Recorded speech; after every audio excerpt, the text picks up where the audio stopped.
This Japanese man had just smiled sweetly at me in English, but 5 minutes later, thinking I didn't understand, he whispered in Japanese, "This old fool doesn't even know how to hold sushi chopsticks." He didn't know that I had lived in Kyoto for 2 years and knew Japanese better than he did. The fact that I answered him in the same language made my daughter's fiancé turn pale and fall silent forever. Before we continue, please subscribe to the channel and write in the comments what time it is where you are now.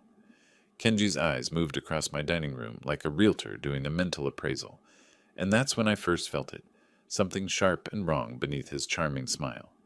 The expression lasted maybe 2 seconds before his attention returned to my daughter Sarah, his hand finding hers on the table, but I'd caught it. 35 years of teaching undergraduates had trained me to spot dishonesty, and this felt like watching a student fabricate a citation, hoping I wouldn't check. That morning, I'd driven to Japantown and ordered $200 worth of sushi from Kura, the place I'd been going to since the 90s. I'd wiped down the mahogany table, set out my mother's bone china, arranged the serving platters just so. Sarah had called me 3 days earlier, her voice bright with something I hadn't heard in years. "Dad, I'm bringing someone really important. I think you'll love him." She was 32. After her last relationship ended badly 2 years ago, I'd watched her retreat into work, into safe routines. This new lightness in her voice had made me order extra hamachi. Now Kenji sat across from me, his posture perfect, his navy blazer expensive but not ostentatious. He'd arrived with a bottle of sake that probably cost more than my electric bill, presented it with both hands, thanked me for the invitation with exactly the right blend of respect and warmth. Sarah practically glowed beside him, her fingers wrapped around his arm like she'd found something solid after years of swimming. "Mr. Thompson," Kenji said, setting down his chopsticks. Awkwardly, I noticed, holding them like someone who'd learned from YouTube videos rather than family dinners. "Sarah tells me you taught Japanese literature at Berkeley for over 3 decades. That must have been fascinating work." It had its moments. I poured sake into his cup, following the traditional protocol, watching to see if he'd know to return the gesture. He did, but his execution was slightly off, the angle wrong. "Your English is excellent. How long have you been in the States?" "About 8 years now." His smile widened. "San Francisco felt like home immediately. The energy here, the opportunities in finance. I work as a senior analyst at Greenfield Partners downtown. We handle portfolio management, investment strategies for high-net-worth individuals." Sarah beamed at him. "Kenji's being modest. He manages accounts worth millions." "The financial sector here is competitive," Kenji continued, "but I've built a stable position. I believe in security, planning for the future. Family legacy matters." Family legacy? The phrase landed oddly, like a wrong note in music. Not building a legacy, just legacy, as if it were something already existing, something to be acquired rather than created. I watched him glance around the room again, his gaze catching on the vintage California landscape painting above the sideboard, the walnut bookshelf my father had built. When he complimented the house's great bones and investment potential, I felt my jaw tighten. Not, "it feels like a home," or "you can sense the history here." Investment potential. I deliberately fumbled with my own chopsticks, letting a piece of tuna roll onto my plate clumsily. It was theater. I'd spent 2 years at Kyoto University in the 90s, lived with a host family in a traditional neighborhood, learned to use chopsticks before I could write my name in hiragana. But I wanted him comfortable, wanted him to think he'd fooled the old professor with his surface-level charm. The gesture cost me nothing, and his grateful smile in return told me everything. He thought I was buying it. Sarah reached over and squeezed my hand. "I know this is fast, Dad, but when you know, you know. Kenji makes me feel safe, supported, and he respects you so much. He insisted we tell you first before anyone else." I looked at her face, saw the happiness there, and remembered teaching her to use chopsticks when she was 7 years old. She'd laughed in frustration, dropping edamame all over the kitchen table, and I'd been patient, encouraging. That memory, her small hands trying so hard, her trust in me, sat next to this moment like a weight. "I appreciate that," I told them both, raising my sake cup. "To new beginnings." We drank. Kenji's phone buzzed against the table. He glanced at the screen and something flickered across his face. Annoyance, maybe concern, before his mask settled back into place. "Excuse me. Business call? I should take this." He stood, moving toward the sliding glass door that led to my small terrace. Work never stops in finance. Sarah leaned close after he'd stepped outside, leaving the door open just a crack. "See? He's so dedicated. That's what I love about him. He takes responsibility seriously." I nodded, but my eyes stayed on that half-open door, on Kenji's back as he paced the terrace's narrow width, phone pressed to his ear. Through the gap, I could hear the low murmur of his voice, the rhythm of his words, and something in my chest went very still. Because the language coming through that opening wasn't English, it was Japanese. The words reached me clearly through the evening air, each syllable perfectly audible. Kenji's Japanese was fluent, casual, nothing like the carefully modulated English he'd been speaking all night. I heard him laugh, a sound completely different from the warm chuckles he'd offered across my dinner table. This laugh had edges. "Takeshi, just a bit longer," he said in Japanese, his voice carrying the irritation of someone forced to maintain an exhausting performance. "The old fool doesn't suspect a thing. Spent 200 on sushi trying to impress me. His house is worth over $1 million. Richmond district, prime location, plus whatever retirement money he's saved from 35 years teaching. I can put up with his patronizing dinner parties. Once we're married, the green card is locked in. California community property laws. I'll get half of everything if we divorce. And if the old man dies while we're married and Sarah inherits, even better. My visa expires in November. The September wedding timing works perfectly."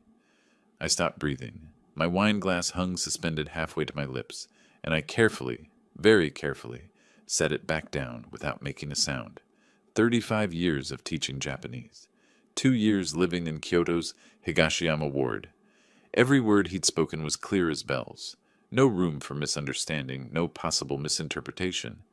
The academic part of my brain cataloged the details.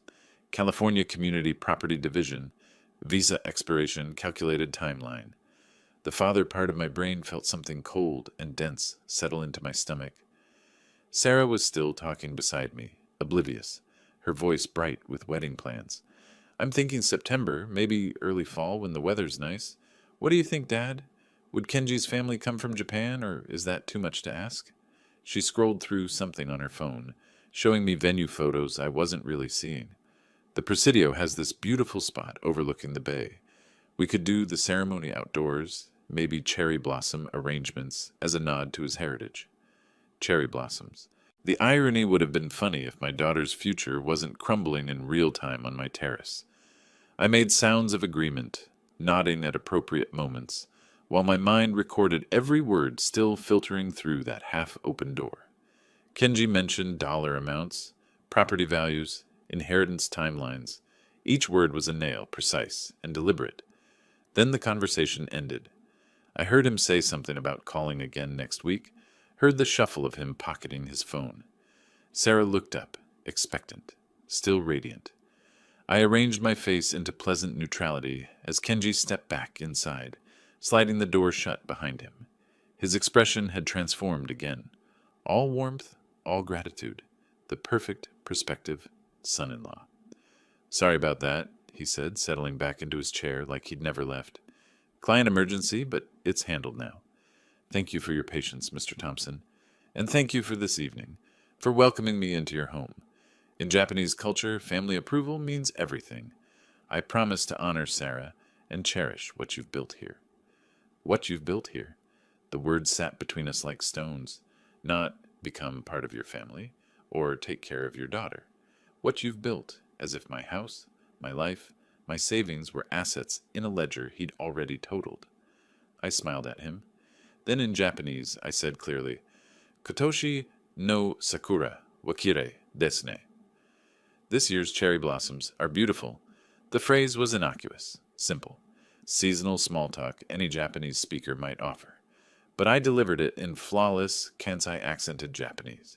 The pitch patterns of someone who'd studied at Kyoto University, who'd lived in traditional neighborhoods, who'd spent years parsing classical poetry and modern literature in the original language. For a single heartbeat, Kenji's face went blank. Pure shock flickered through his eyes. Comprehension, then fear, then frantic calculation, before his smile reconstructed itself. Yes, he answered in English, his voice slightly higher than before. Spring is lovely. Sarah glanced between us, puzzled. You speak Japanese, Dad. You never told me that. Picked up a few phrases during my research years, I said mildly, cutting another piece of sashimi. Nothing impressive. But Kenji knew. I watched him process it, watched him understand that I'd heard everything, that I'd understood every word on that terrace, that the foolish old man fumbling with chopsticks was not who he'd thought. He recovered admirably. Years of practiced deception make people smooth, but his hand trembled slightly when he reached for his water glass. We finished dinner in a strange new tension that only Kenji and I felt. Sarah chattered about venue ideas, guest lists, flowers. Kenji responded appropriately, but I noticed he didn't meet my eyes directly anymore. When they finally left around 9, Sarah driving him back to his apartment in Oakland, she hugged me at the door. Thank you for being so welcoming, Dad. I knew you'd like him. I watched her taillights disappear down the street. Then I walked back inside and stood in my kitchen, staring at the sake bottle Kenji had brought. Premium brand, I recognized the label. $120 retail. Investment, not gift. Everything was calculation. I left it unopened on the counter and walked to my study. Tomorrow morning I would begin. Not with confrontation that would only push Sarah into defensive loyalty, make her choose between her father and her fiancé, and she'd choose him because that's what love does. No, I needed evidence, documentation, the methodical approach I'd used for 3 decades teaching students how to analyze complex texts, how to trace themes through layers of meaning, how to build arguments that couldn't be dismissed. Kenji wanted to play games with language and culture. He'd chosen the wrong professor to deceive. I didn't sleep that night. I lay in bed replaying every syllable Kenji had spoken on my terrace, his voice casual and contemptuous. The old fool, his house worth over $1 million, California community property laws. Each phrase had been delivered with the precision of someone who'd researched angles, calculated outcomes, planned an acquisition disguised as romance. By 4 in the morning, I'd stopped trying to sleep. I went to my study and opened a new folder on my desktop, labeled it Research Property Law. Innocuous enough if Sarah dropped by unexpectedly. Inside that folder, I began documenting everything with the same methodology I'd taught graduate students for 3 decades. Dates, direct quotes, sources. Kenji's exact words in Japanese followed by English translation. The visa expiration he'd mentioned, November 2025. The September wedding timeline. I treated it like scholarly analysis because that's what it was. Evidence gathering for a conclusion I needed to prove beyond reasonable doubt. Over the next 3 days, I started with what anyone could find. LinkedIn showed Kenji worked at Meridian Financial Partners, a mid-tier firm downtown, not the prestigious operation he'd implied over dinner. His profile listed 3 years there, no advanced degrees, maybe a dozen connections. I cross-referenced salary data for senior analysts in San Francisco, probably $85,000 to $95,000. Comfortable, but Sarah made more as a product manager. She'd mentioned her salary once, proud of reaching 6 figures at 32, $145,000. The financial calculus shifted in my mind. He wasn't bringing stability to her life. She was the prize he'd targeted. I researched H-1B visas next, using the public library's database access. My retired faculty status still granted me entry to academic resources, and I spent hours reading immigration law summaries. H-1B required employer sponsorship. Valid 6 years maximum, with possible extensions if green card application was pending. Marriage to a U.S. citizen provided the fastest path to permanent residency. File for adjustment of status immediately after marriage. Green card typically approved within a year. The timeline made brutal sense now. September wedding gave Kenji 2 months cushion before his November visa expiration. Enough time to file paperwork, establish legal marriage, secure his status before his work authorization collapsed. On the 4th day, I drove to Japantown, ordered takeout from Kura, where Hiroshi Tanaka, the owner, had known me since my Berkeley teaching days in the 90s. We'd had countless conversations about Japanese literature, cultural preservation, the changing neighborhood. Walter-san, he greeted me, wiping down the counter. Your usual? Actually, I wanted to ask you something. I kept my tone light, conversational. My daughter Sarah is engaged to a young man from Japan, Kenji Yamamoto, works in finance downtown. You know how small this community can be. I thought you might have crossed paths. Hiroshi's expression shifted slightly, something careful entering his eyes. He glanced toward the back of the restaurant, then back to me. Yamamoto-san, yes, I've seen someone by that name. Late evenings sometimes. The pause stretched. I waited. Walter, you've been coming here 20 years, Hiroshi said quietly. Some establishments in Japantown, they're not what they appear. I've seen men lose more than money there. I absorbed this, nodded slowly. I appreciate you telling me. He seems like a nice young man in daylight, Hiroshi added, almost apologetically. But nights tell different stories. I thanked him, took my takeout, drove home with my mind working through implications. Gambling, late-night establishments, men losing more than money. Another piece of the pattern, another calculated risk Kenji was taking while planning to marry my daughter. Sarah called that evening, bubbling with venue ideas. Then carefully she asked, Dad, I know this is huge, but could you help with the wedding costs? Maybe 50,000. Kenji's family situation is complicated. They can't contribute right now. $50,000. I thought of Kenji's forum posts I hadn't yet discovered, his debts I didn't yet know about, his gambling habits Hiroshi had just hinted at. Of course, sweetheart, let me make some arrangements. These things take a few weeks to organize properly. Thank you. Kenji said you'd understand. He really admires your generosity. After we hung up, I sat staring at my phone. Kenji had anticipated this, had probably suggested Sarah ask me. Another calculation, another asset to access. The next week, I attended a cherry blossom reception at the Japanese Cultural Center. Professional networking event. Academics and business people mingling over sake and small plates. I listened more than I talked, asking occasional questions about young Japanese professionals in the financial sector. Someone mentioned the stress of visa renewals. Someone else alluded to those who come here looking for shortcuts. I absorbed it all, filed it away. By day 10, I'd compiled a decent preliminary picture. Kenji's visa expired in November. He worked at an unremarkable firm. Sarah made more money than he did. He had gambling connections, and his wedding timeline was suspiciously urgent. Sarah mentioned during another call that Kenji had suggested moving the date to August instead of September. He wants to start our married life sooner, she'd said, voice soft with happiness. I'd suggested that seemed rushed. Maybe September was better for planning. She'd agreed reluctantly. But what I had was circumstantial, suspicions and timeline analysis and vague warnings from restaurant owners. Nothing Sarah couldn't dismiss as prejudice, as her father being overprotective and distrustful. I needed concrete proof, documents, verification, the kind of evidence that couldn't be argued away. I opened my laptop and typed into Google, Private Investigator San Francisco Bay Area.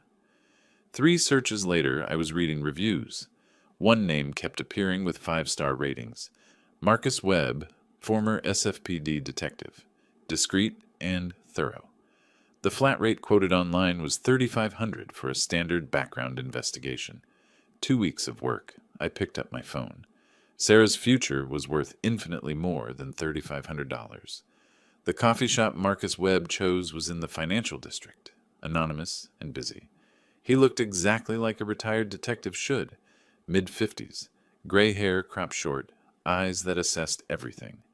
We sat in the back corner. I'd brought a folder with what I'd compiled. Timeline, visa information, the facts I'd verified. I've been doing this 20 years, Marcus said, scanning my notes. Most background checks on fiancés come back clean, maybe some minor issues. But you're worried about something specific. He's marrying her 2 months before his work visa expires. The timing is too convenient. Marcus nodded slowly. Immigration fraud is federal. If that's what this is, you're potentially looking at someone facing serious consequences. I need to know what we're dealing with. Can you find out? That's exactly what I do. He quoted his rate. $3,500 standard package. 2 weeks of work. I wrote a check for $1,500 as deposit. He warned me. Sometimes clients don't like what we find. Are you prepared for that? I'd rather know the ugly truth than believe a beautiful lie. While Marcus worked, I continued my own research. At the library, I accessed PACER, the federal court database, and California civil court records.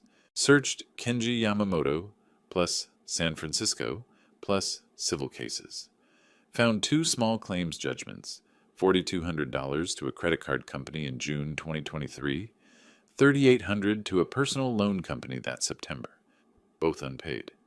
I photographed the records with my phone, added them to my evidence folder at home. The dates mattered. The judgments predated Sarah. Kenji's financial crisis had existed before he targeted my daughter. A week later, I stopped at a Mission District cafe for lunch. The barista, a young woman whose name tag read Jen, made my coffee. I noticed her glance at my San Francisco State alumni pin, mentioned she'd attended there briefly. Casual conversation, nothing significant, until I mentioned my daughter was marrying someone who worked in finance. Kenji Yamamoto, I said. Her face froze. The smile vanished. After a long moment, she said carefully, I knew a Kenji Yamamoto. If it's the same person, be careful. She went on break 10 minutes later. I waited, and when she returned, she told me her story. Jennifer Chang. She introduced herself formally this time. She'd dated Kenji for 8 months in 2023. He'd borrowed $5,000 for an emergency family situation in Japan, promised repayment in 3 months, then ghosted her completely, changed his number, blocked her on social media. She'd tried small claims court, won a judgment, but he had no assets to collect against. He told me his mother needed surgery, Jennifer said, bitter laugh in her voice. Insurance wouldn't cover it. I had that money saved for grad school. He promised. She looked at me directly. He was so charming, so convincing, until he got what he wanted. You weren't stupid, I told her. You were kind. He exploited that. If he's marrying your daughter, maybe warn her. He's really good at making people believe him. I thanked her, bought her lunch, left thinking about patterns. The loan, the unpaid judgments, the gambling hints from Hiroshi. Kenji was drowning financially, and Sarah was his life raft. Marcus called on day 12. I've got preliminary findings. Can you come by my office? His space in Soma was small, professional, walls lined with filing cabinets. He spread photos across his desk, surveillance shots of Kenji entering an unmarked building in Oakland. 3 different nights over 2 weeks, timestamps showing 11 p.m., midnight, 1 a.m. This building is known to us, Marcus said. Illegal gambling establishment, high-stakes poker, mostly Asian clientele, cash-only operations. Your guy goes there 2, sometimes 3 nights per week. He laid out more documentation. Credit card balances totaling $35,000, personal loans at $22,000, and then carefully, my source in that community says he owes money to the poker operators, about $10,000, maybe more. These aren't people you want to owe money to. How desperate is he? Desperate enough to make bad decisions, like marrying someone for immigration status and hoping her father's inheritance solves his debt problem. Marcus pulled out printed pages next. Found these on an immigration forum. User Tokyo Finance Guy 455. Posted 6 months ago. He slid them across. I read the thread. Need advice. H-1B expires in 1 year. Employer won't sponsor green card. Dating American citizen. How fast can marriage lead to green card? What's minimum marriage duration before divorce doesn't look suspicious? The responses discuss timelines, community property laws, inheritance considerations. Kenji's reply, got it. So marriage plus patience equals permanent status, plus financial stability. The calculation was explicit, written down, public, traceable through IP addresses, Marcus had confirmed, matched Kenji's apartment. That evening I sat in my study with everything spread before me. Court judgments proving financial irresponsibility. Jennifer Chang's testimony establishing a pattern of fraud. Surveillance photos documenting ongoing gambling addiction. Forum posts revealing premeditated intent to commit visa fraud. $67,000 in documented debt, probably more I hadn't found yet. This wasn't circumstantial anymore. This was prosecutable. But showing Sarah this folder would backfire. She'd accuse me of sabotaging her happiness, hiring investigators to destroy her relationship, being a controlling father who couldn't let her grow up. She was in love. Love makes people defend the indefensible. I needed another approach, patience, more observation. Let Kenji make mistakes while I documented everything. Eventually, Sarah would see cracks in his performance.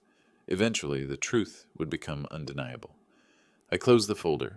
Tomorrow I'd continue as if nothing had changed. The wedding planning, the supportive father, the generous contributor, while I waited for the perfect moment to make my daughter see who she'd really fallen for. The barbecue was at Linda Morrison's house in Oakland, one of Sarah's colleagues, a cheerful woman who'd organized the gathering to celebrate the start of summer. Sarah had insisted I come. "Dad, everyone wants to meet you, and Kenji will be there. You two can bond properly this time." I arrived with a bottle of wine and my best pleasant father expression. The backyard was full of Sarah's work friends, music playing from outdoor speakers, the smell of grilling burgers and chicken filling the air. Kenji stood near the grill with his arm around Sarah's waist, laughing at something someone had said. He saw me, raised his beer in greeting, the picture of the devoted fiancé. I made small talk, helped arrange food on serving tables, watched Kenji work the crowd. He mentioned his finance career downtown to 3 different people, dropped hints about the September wedding, played his role flawlessly. Mid-afternoon, his phone rang. I was near the kitchen doorway, carrying a bowl of potato salad outside, when I saw him check the screen. His expression flickered, something sharp and urgent, before he smiled at Sarah and gestured toward the garden area. "Work call. Be right back." Sarah nodded indulgently. "He's so dedicated." The garden was 20 feet from where I stood, separated by a rose trellis, but open enough that sound carried. I set down the potato salad slowly, arranging utensils that didn't need arranging, and listened. Japanese, clear and unguarded. "Takeshi, listen, just a bit longer. This naive American actually thinks I love her." Kenji's voice held amusement, contempt. The sex is tolerable, but the rest? Exhausting. All her feelings, her need for constant reassurance. But September isn't far now. I kept my hands steady on the serving spoons. The father? Old fool sitting on a fortune. His Richmond district house is worth at least $1 million. I checked the property records. Retirement savings probably $500,000 more from all those years teaching. After we marry, I get the green card.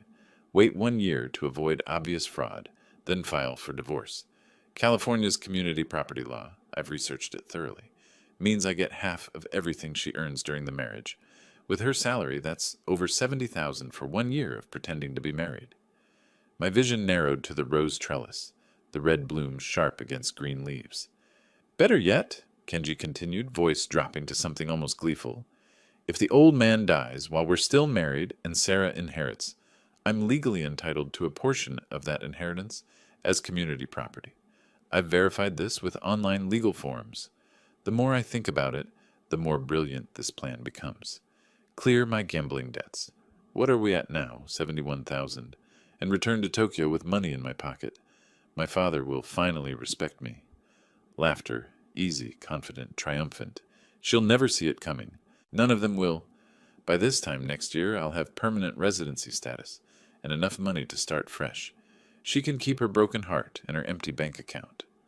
The call ended. I heard him pocket his phone, adjust his clothing, take a breath before returning to the party. When he stepped back onto the patio, his smile was warm, his hand immediately finding Sarah's. She leaned into him, trusting and happy.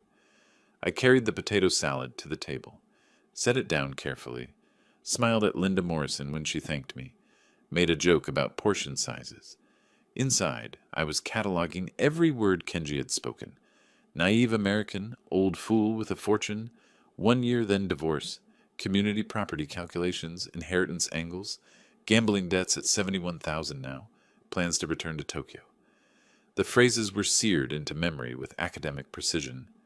As the afternoon wound down and guests started leaving, I hugged Sarah goodbye, shook Kenji's hand, noted how his grip was confident, unconcerned. Then casually, "Sarah, remind me, when are you meeting with my attorney? We should update those family documents." Sarah looked puzzled. "What documents? You didn't mention anything." "Estate planning matters. Nothing urgent, just routine maintenance." I kept my tone mild, conversational. "We can discuss it later this week." Kenji's smile froze for a fraction of a second. His eyes sharpened. Estate planning? Is everything all right, Mr. Thompson? I met his gaze steadily. Everything's fine, just being prudent. You understand the importance of legal preparation, I'm sure, given your work in finance. Something passed between us. Recognition, calculation, wariness. Then his charm snapped back into place. Of course. Very wise. I drove home through East Bay traffic, my mind replaying the conversation. Not just disrespect now. Premeditated fraud with specific legal strategy. He'd researched California marriage laws, calculated inheritance scenarios, planned divorce timing down to the year. My daughter wasn't his love. She was paperwork and a bank account. At home, I sat in my study and opened a note on my phone. Typed out everything he'd said, word for word in Japanese, then English translation. Saved it with timestamp and location. Then I opened my browser and searched. California Family Law, Attorney San Francisco. First result, Richard Fletcher, Esquire. Family Law and Asset Protection. 30 years experience. Office downtown. Strong reviews praising his thoroughness, his strategic thinking, his success protecting clients' assets. I wrote down his number. Tuesday morning, I'd call for a consultation. Kenji thought he'd planned everything. Researched laws, calculated timelines, identified his target's vulnerabilities. But he'd never faced a father who'd spent 3 decades teaching strategy through careful analysis of language and culture. He'd made one critical miscalculation, speaking Japanese to reveal his scheme. The real game was just beginning. Richard Fletcher's office occupied the 15th floor of a financial district high-rise with views across Market Street. Tuesday morning, I arrived with my evidence folder, 3 inches thick with documentation. Fletcher was 58, gray hair precisely trimmed, sharp eyes behind wire-rimmed glasses. Former prosecutor turned family law specialist. He gestured to leather chairs. Mr. Thompson, you mentioned potential fraud concerns regarding your daughter's marriage.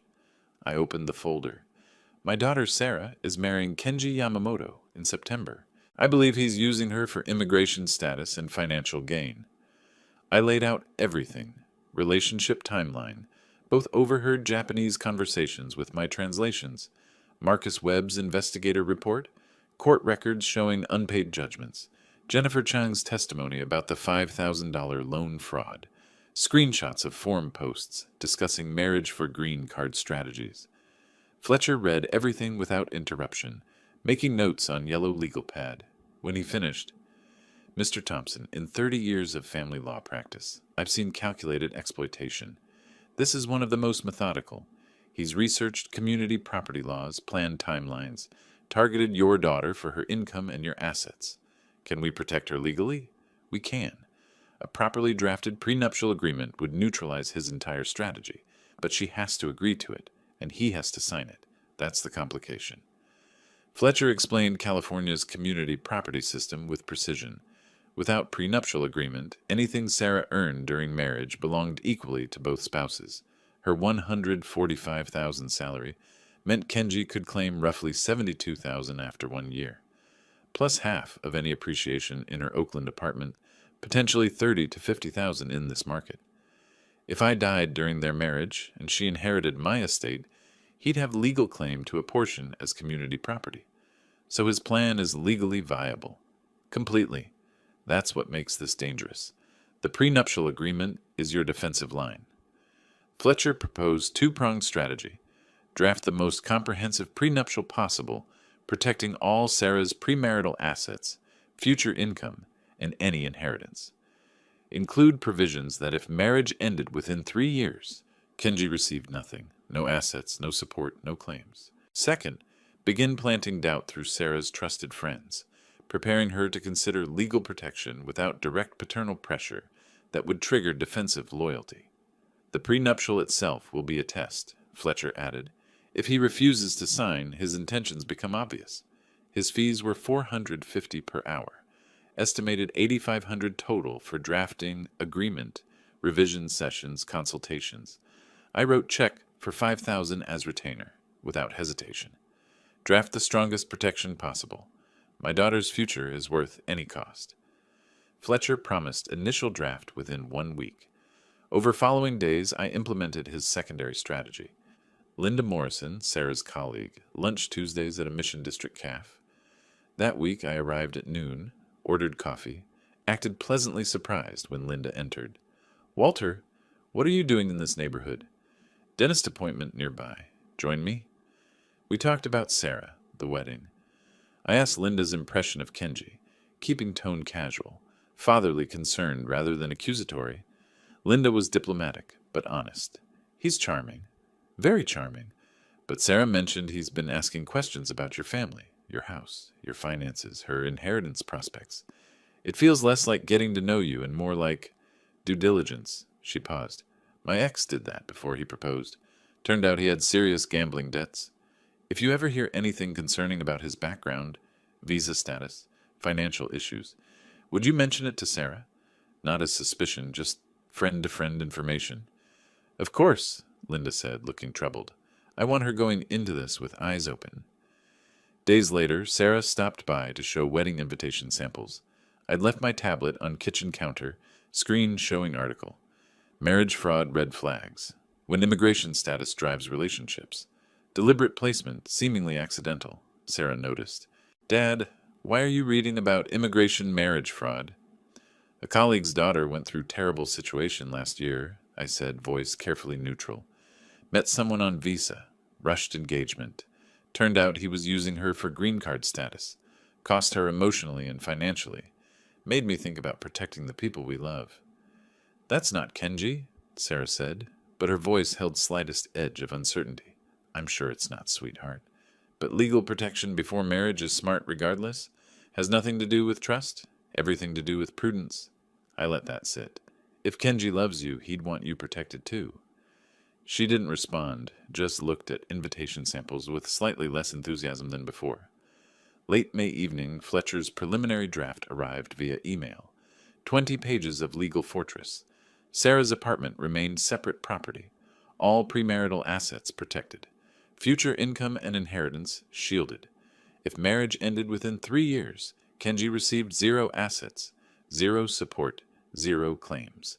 Fletcher's cover note read, "This agreement neutralizes his entire financial strategy. If he signs, you've protected her. If he refuses, you've exposed him." I made margin notes, suggested strengthening inheritance protection clause, then opened my calendar, counted forward to early July, 2 months before planned September wedding. I'd invite Sarah and Kenji for important family conversation. Present prenuptial not as accusation, but as standard protection for anyone with significant assets entering marriage. I emailed Fletcher, "This is excellent. Let's finalize by mid-June. I'll need guidance on presenting this to my daughter without pushing her away." His response came within minutes. "I'll prepare talking points. Remember, you're not attacking her choice. You're protecting her future. There's a difference, and we'll make her see it." I closed laptop. The pieces were in place. Kenji's confidence was his weakness. He thought he'd planned everything, researched every angle, anticipated every obstacle. But he'd never faced someone who loved Sarah more than he wanted her money, and that made all the difference. I called Sarah midweek. "I'd like you and Kenji to come for dinner Sunday evening. There's something important we need to discuss before the wedding." My tone was serious, but calm. She agreed, voice uncertain. Sunday arrived. I'd prepared a simple meal, nothing elaborate like our first dinner. This was business, not celebration. The dining room table held 3 glasses of water and a leather folder containing Fletcher's prenuptial agreement. No wine. I wanted everyone clear-headed. They arrived at 6. Sarah looked hopeful, perhaps thinking this was reconciliation. Kenji's smile was in place, but his eyes kept darting to that leather folder. Smart man. He sensed something. We ate.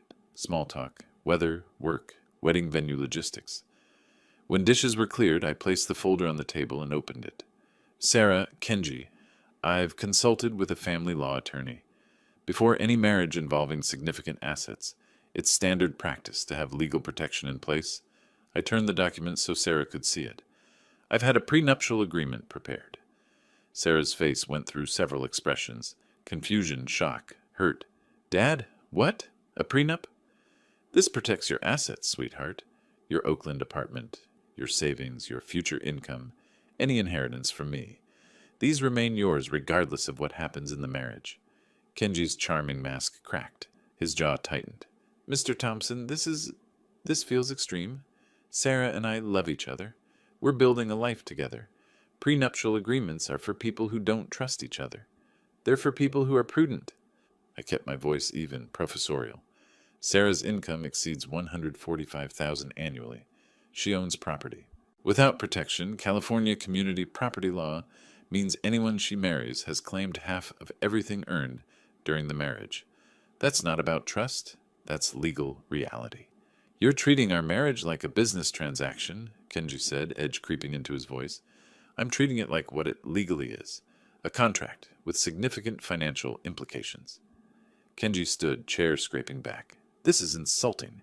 You're implying I'm marrying Sarah for money. That's discriminatory. You wouldn't require this from an American fiancé. I remained seated, watching his white-knuckled grip on the table edge. I would ask this of anyone marrying my daughter, regardless of nationality. I paused deliberately. But since you mentioned it, your H-1B visa expires in November, doesn't it? 4 months after your planned September wedding. His face paled. What does that have to do with anything? Just noting that the timing is convenient. Marriage to a U.S. citizen allows adjustment of status. That's public information. Sarah looked between us, wounded and confused. Dad, are you suggesting... I spoke gently to her. I'm suggesting that before any major commitment, we ensure everyone's intentions are clear and everyone's protected. Kenji's voice rose. This is manipulative. You're using your money to control her. I let silence hang for a moment. Then in Japanese. Kenji-san, watashi wa Nihon. No bunka o sonkei shiteimasu. Kazoku no zaisan o mamoru koto wa. Dono bunka demo taisetsu desu ne. His face went blank. The reminder that I understood Japanese, that I wasn't the ignorant old fool from his phone conversations, hit him like cold water. I switched back to English. In Japan, the concept of maintaining the family, i.e., the household assets and lineage, is taken seriously. Prenuptial arrangements exist there too. So let's not pretend this is American peculiarity or sign of distrust. It's universal wisdom. That's different, Kenji managed. Is it? Sarah's eyes were wet. Dad, I can't believe you're doing this. You're making me choose. I'm not making you choose anything, sweetheart. I'm asking Kenji to prove his love isn't conditional on access to your assets. If he truly loves you, signing this changes nothing. I let the implication hang. If he refuses, I slid the document across the table. Read it carefully. Discuss it together. Have Kenji's own attorney review it. I encourage that. But understand, this isn't optional. If you marry without this protection, I cannot support the wedding financially or emotionally. That's my final position. The evening ended badly. Sarah left in tears, Kenji's arm around her, shooting me a look of pure hatred. I stood in my doorway watching them drive away. The prenuptial folder was gone. They'd taken it. That was something. My phone buzzed. Fletcher. How did it go? I typed back. He took the bait. Now we see if he's smart enough to sign or desperate enough to refuse. The chess pieces were in position. Now I waited for Kenji's next move. 3 days of silence. The longest Sarah and I had gone without speaking since she'd left for college. I checked my phone constantly, fighting the urge to call. Fletcher's voice echoed. Patience, patience. Day 4, she finally called. Her voice was strained, distant. Dad, we've discussed the prenup. Kenji won't sign it. I waited. He says it's racist, that you're treating him this way because he's Japanese, because he's an immigrant. He feels insulted and disrespected. I heard Kenji's words coming through Sarah's mouth, his talking points, his framing. And what do you think? I think it's insulting to him, like you don't trust my judgment. I trust your judgment about character. I don't trust that everyone shows their true character up front. The prenup isn't about Kenji personally. It's about protecting you legally. But he says you wouldn't require this from an American fiancé? Sarah, would you sign a prenup if you were marrying someone with significantly more assets than you? To protect both parties? She hesitated. I guess that would make sense. Then why doesn't it make sense when you're the one with assets to protect? She had no answer for that. Later that evening, she called again. Kenji thinks we should postpone the wedding. He says he can't marry into a family that doesn't respect him. I noted the tactical error immediately. Postpone until when? He didn't say exactly, just until things are better between you two. Sarah, your wedding is planned for September. His work visa expires in November. If you postpone past September, what happens to his immigration status? That has nothing to do with it, she said defensively. He just wants to start our marriage on positive terms. I'm sure that's what he said. But think about the timing. She hung up frustrated, but I heard the doubt creeping in. 2 days later, I called Linda Morrison, explained without revealing my full investigation that I was concerned about Kenji's financial situation and visa status. Linda agreed to share what she'd heard at work, naturally as a friend. That afternoon, Linda encountered Sarah at their usual lunch cafe. Later, Linda texted me a summary of the conversation. She'd mentioned casually that she'd overheard people at Meridian Financial talking, something about visa issues and gambling debts. Nothing specific, just enough to plant seeds. Sarah called me that evening, voice tight. Dad, have you been spreading rumors about Kenji? I haven't said anything to anyone about Kenji. Linda mentioned hearing things about gambling debts, about visa problems. I can't control what people say at his workplace, Sarah, but if multiple people are talking about the same concerns, maybe that's worth considering. She was silent for a long moment. Then, Kenji wants me to take a break from talking to you until after the wedding. He says the constant communication is keeping the tension alive. I let that sit. He wants you to stop talking to your father for 2 months? Not stop, just reduce. Give things space. Sarah, do you want to reduce contact with me? Her voice was small. No, but I don't want conflict either. Sweetheart, any partner who asks you to distance yourself from family who love you isn't thinking of your well-being. They're thinking of their control. He's not trying to control me, she said, but she was wavering. That night, Marcus Webb called with his surveillance update. Kenji's gambling had escalated dramatically. 5 visits to the Oakland Poker Club in the past week, up from his usual 2 or 3. Longer sessions, larger bets, visible agitation. Marcus's source reported Kenji's debt had climbed to $75,000, up $8,000 in 10 days. Whatever pressure he's under, Marcus said, it's making him reckless. He's trying to gamble his way out, only digging deeper. I recognized the pattern. Kenji needed this marriage more desperately than ever. That made him more dangerous, and more likely to make mistakes. I texted Sarah that night, I love you. I'm here when you're ready to talk. No judgment. No mention of Kenji. No mention of the prenup. Just unconditional support. 3 days later, my phone rang. Sarah, Dad, can we talk? Not about Kenji, about... I don't know. I just need to talk. Her voice was tired, uncertain. Something had shifted. Of course, sweetheart. Come over whenever you want. Door's always open. After we hung up, I sat in my study looking at Marcus's latest surveillance photos. Kenji at the poker club, face drawn and haggard, arguing with someone who looked like a debt collector. The mask was cracking. Kenji's desperation was making him visible. Fletcher was right. Every counter-move Kenji made exposed him further. The isolation attempt had backfired. Sarah reached out to me, not away. I opened my evidence folder, made sure everything was organized. When Sarah was ready to know the full truth, I'd have everything she needed to see clearly. August was coming, and with it, the final reckoning. The doorbell rang at 11:40 at night. I wasn't asleep, hadn't been sleeping well for weeks, but the lateness still startled me. Through the peephole, Sarah. Face ravaged by tears, but her expression was fury, not collapse. I opened the door. She held a phone in her hand, not her phone. Kenji's. Dad, I need to see everything. Everything you know about him. No preamble. No defense of Kenji. She'd arrived at the truth on her own terms. I brought her inside, made tea while she sat at the kitchen table staring at the phone screen. When I set the cup before her, she finally spoke. He left his phone when he rushed out earlier. My phone died. I needed to check work email. I used his. Her voice was flat, mechanical. A message came in, Japanese, from someone named Takeshi. I used Google Translate. She turned the phone toward me. The translated message read, Keep playing nice with the stupid American woman. Just a few more weeks until the wedding. I scrolled up. Sarah continued. Found months of conversations. He called me gullible, naive, discussed green card timelines, mentioned waiting for you to die so he could claim inheritance through me. I sat down across from her. I know. Her eyes met mine. You heard him.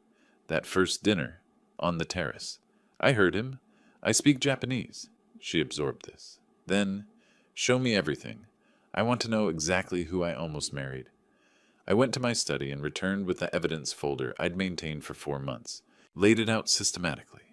Marcus Webb's surveillance photos of Kenji at poker clubs, debt documentation showing $75,000 owed, court records of unpaid judgments, Jennifer Chang's written statement about the $5,000 loan fraud, visa expiration data, printouts of online forum posts asking how quickly marriage leads to green card, transcripts of both overheard Japanese conversations.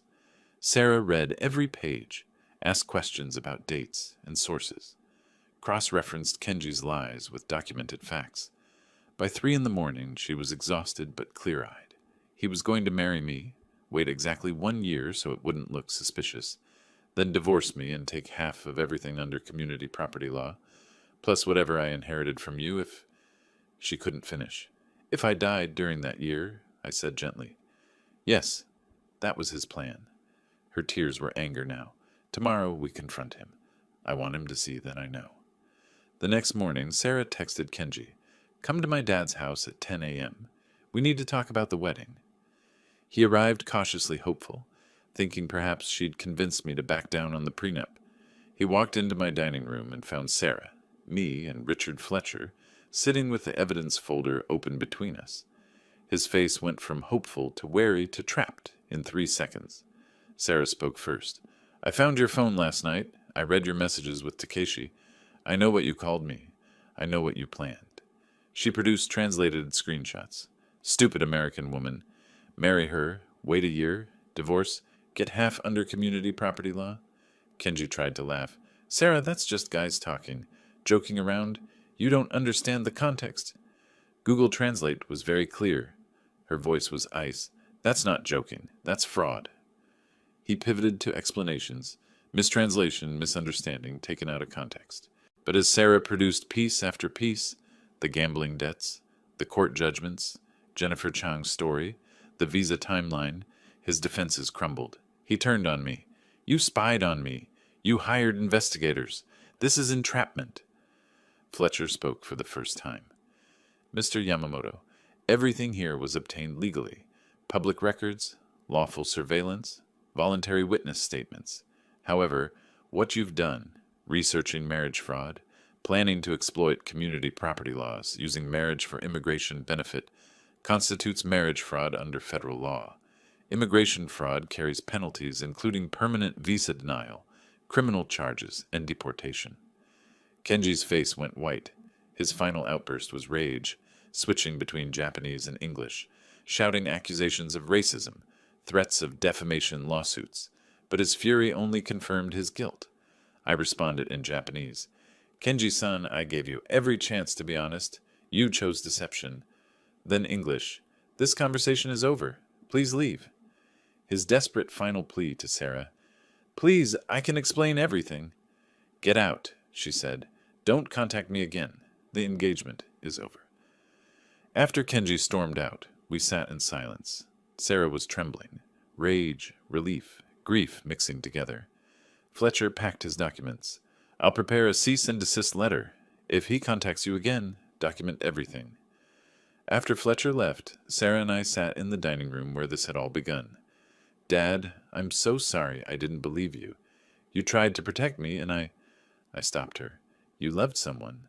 That's not something to apologize for. I'm just glad we got here before the wedding." She leaned against my shoulder, exhausted. Outside, August sun brightened the garden. The hardest part was done. Now came the accounting. 3 days after the confrontation, Kenji called me from an unfamiliar number. His voice was different, desperation replacing charm. "Mr. Thompson, please. Can we talk? I'll return the ring, all the gifts. Just don't report me to immigration. I'll leave Sarah alone. I just need time to figure out my visa situation." "Kenji, you planned to marry my daughter for immigration status and financial gain. You researched how to maximize theft under community property law. You discussed waiting for me to die so you could claim inheritance.